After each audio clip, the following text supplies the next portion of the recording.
Você já sentiu o cheiro da morte, antes mesmo dela chegar? No coração de Estígia existe um vale onde o sol não aquece e o silêncio é uma sentença de morte. Conan cavalgava sob um céu que possuía a cor de um hematoma antigo. O ar era pesado, carregado com um pó fino que não parecia vir da terra, mas da própria decadência das coisas. Não havia pássaros, não havia insetos. Até mesmo o cavalo do Cimério, um animal acostumado ao cheiro de sangue das batalhas, tremia sob suas coxas musculosas.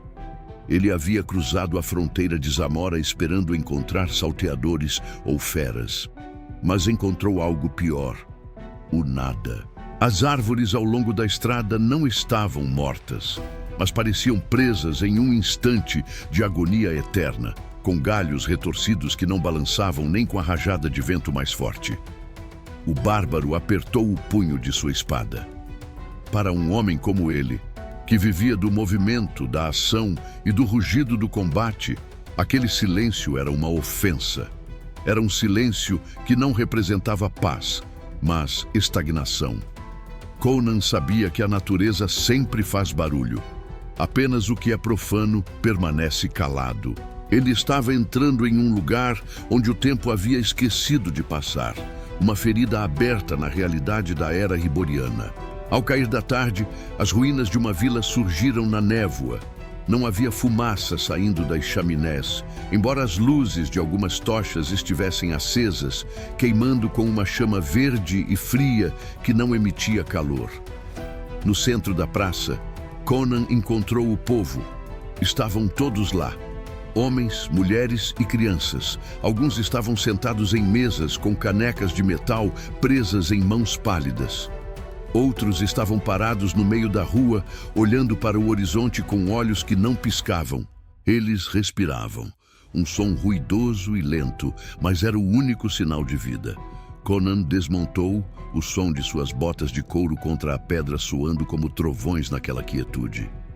Ele se aproximou de um ancião sentado em um banco.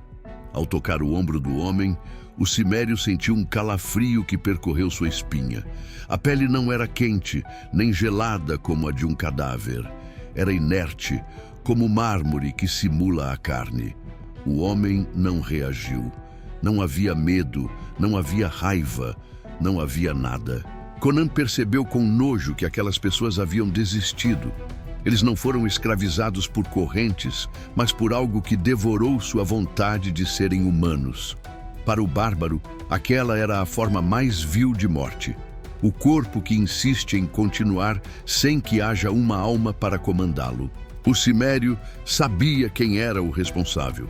Aquele odor de lótus negra e ozônio só poderia vir de um lugar: Estígia.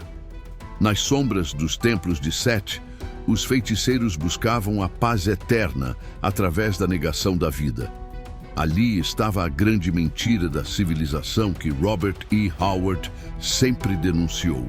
Enquanto os homens das cidades buscam o conforto, a segurança absoluta e o fim de todo conflito, eles acabam criando túmulos em vida. O feiticeiro que amaldiçoou este vale prometeu o fim da dor, da fome e da guerra. E ele cumpriu. Mas o preço foi a transformação da humanidade em mobília biológica. Conan cuspiu no chão de pedra. Para ele, a dor era a prova de que se estava vivo. A fome era o combustível para a conquista. A guerra era o estado natural de um mundo que não perdoa os fracos. Ao tentar remover as arestas brutais da existência, os civilizados haviam removido a própria essência do que significa respirar. Eles não eram mais homens, eram ecos de uma glória que se apagou por puro cansaço de existir. Das sombras da grande catedral central, a entidade se manifestou. Não era um monstro de carne e osso que Conan pudesse decapitar com um golpe certeiro. Era uma massa de fumaça negra e translúcida, com centenas de rostos humanos flutuando em seu interior. As almas daqueles que haviam desistido da luta. A sombra não atacou com garras, mas com sussurros. Conan sentiu um peso esmagador em seus ombros. Uma vontade súbita de largar a espada, de sentar-se naquele chão frio e simplesmente fechar os olhos. A criatura prometia o fim de todas as cicatrizes, o descanso de todos os músculos cansados. Descanse, bárbaro, os ecos diziam na sua mente. Sua espada está pesada demais. O mundo é cruel e você está sozinho. O cimério rugiu. O som de sua voz quebrou a estagnação da vila. Ele não lutou contra a sombra com técnica, mas com puro ódio primordial. Seu aço cimério, forjado no calor das forjas do norte, brilhou com um reflexo alaranjado. Ele percebeu que a criatura se alimentava da apatia. Cada vez que ele hesitava, ela crescia. Com um esforço sobre-humano, Conan golpeou o centro da massa sombria. O aço não cortou carne, mas o impacto de sua vontade inabalável agiu como um ferro em brasa sobre o gelo. Ele não estava apenas brandindo uma arma, ele estava afirmando sua existência contra o nada absoluto. Com um grito final que pareceu rachar as paredes da Catedral Estígia, a sombra se dissolveu em uma chuva de cinzas negras. No instante em que o vínculo foi quebrado, o povo de vidro soltou um suspiro coletivo. Não houve comemoração. Não houve agradecimentos. Aquelas pessoas cujos corpos haviam sido mantidos artificialmente vivos por décadas simplesmente desabaram. Sem a magia para sustentar a carne inerte, o tempo os alcançou em um único segundo. Onde antes havia uma vila de pessoas estáticas, agora restavam apenas ossos e poeira. Conan olhou para a devastação ao seu redor. Ele não sentia pena. Para ele, aquilo era um ato de misericórdia.